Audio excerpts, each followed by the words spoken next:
Од вчера мандатот како градоначалник на Карпош започна и за Сотир Лукровски. Се заокружи изборниот процес, а се заокружи и мапата на 10 скопски општини и уште 7 што гравитираат околу главниот град. Од 17 општини во Скопскиот регион, во 15 ќе раководат кадри на ВМРО, ДПМН и коалицијата. Оваа коалиција ја има и на централно ниво. Значи сега веќе нема оправдувања. Дојдено е време да се испорача работа и реализација на ветеното. Скопје и околните општини имаат многу проблеми и нерешени работи. Вчера градоначалникот на Скопје Орце Ѓорѓиевски кажа дека имаат мнозинство и во градскиот совет и оти веќе нема простор за оправдувања за евентуални нереализирања на ветеното. Скопјани веќе одбројуваат, времето тече, се чекаат резултатите.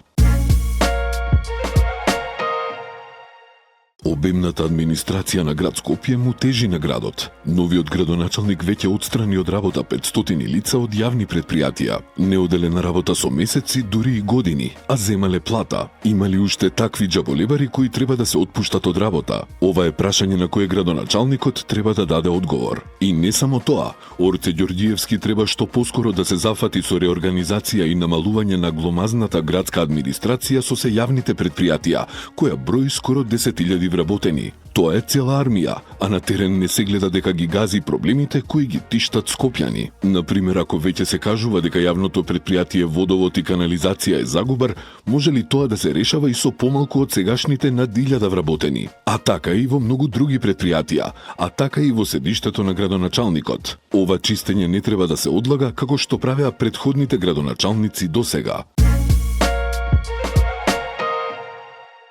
На град Скопје му е потребен итен ребаланс на буџетот за да може да се спроведат активности за непречено функционирање на градот до крајот на оваа година. Ова го најави вчера градоначалникот Орце Ѓорѓиевски. Денеска од опозицијската СДСМ најавија дека ќе постапат рационално и одговорно и ќе го поддржат ребалансот. Еден дел од ребалансот се однесува на брзо санирање на некои ситуации, особено во јавните предпријатија, како што е недостигот на средства во јавниот превоз и платите на дел од вработените во јавните предпријатија, со цел да не предизвикаме негативни импликации и штета директно по фамилиите и по вработените, а и во зимски услови да овозможиме да не се блокира процесот на нормално течење на јавниот превоз, ќе го поддржиме ребалансот, изјави координаторката на советничката група на СДСМ Катерина Цаневска.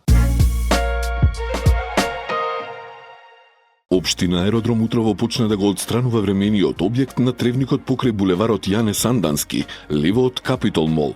Овој објект 10 години функционираше врз основа на решение за поставување урбана опрема издадено од град Скопје, чија важност е истечена. Општината на тоа место ќе направи модерно детско катче со современа урбана опрема и со зелени површини.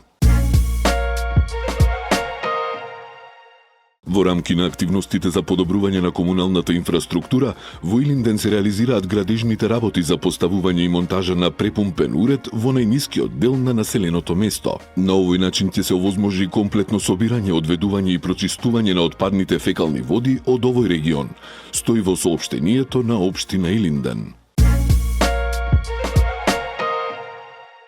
Основното јавно обвинителство Скопје повело постапка против 53 годишен маж затоа што на 11 ноември нападнал 12 годишно дете. Додека детето се движело со велосипед по булеварот Крсте Мисирков, осомничениот го пресретнал со електричен мотор и без повод и причина агресивно го нападнал и почнал да го удира со тупаници и клоци во пределот на лицето и телото. Во еден момент извадил и нож со кој замавнал кон детето, а потоа со дршката го удрил по главата. Детето успеало да се оттргне и да побара помош од случајни минувачи кои помогнале. Повреденото дете било пренесено во ургентниот центар.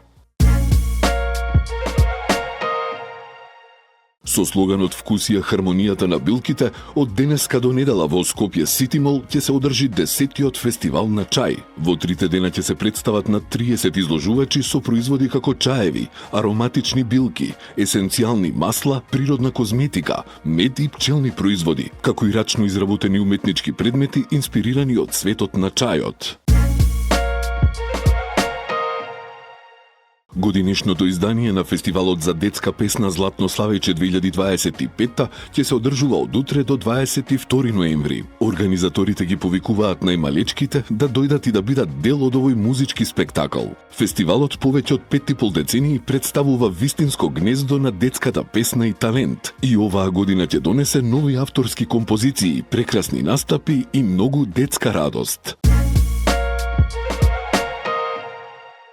Ансамблот за народни игри и песни Танец на 20 ноември ќе промовира својата монографија 75 години танец. Таа содржи архивски материјали, фотографии и сведоштва кои ја прикажуваат улогата на ансамблот како еден од најзначајните презентери на македонското фолклорно творештво. Изданието ќе биде значаен извор за изучување на македонското фолклорно наследство и културната мисија на ансамблот. Искористете го викендов за прошетка во парк или на планина, затоа што стабилното суво и сончево време ќе го има уште викендов. Од понеделник попладне па во текот на целата следна недела ќе биде врнежливо. Во некои региони на Македонија дождовите ќе бидат обилни. Ќе има и силни ветришта. Дневните температури викендов ќе се движат до 15 степен, а на југот од државата и до 20. И во Скопје и околината викендов ќе биде пријатно.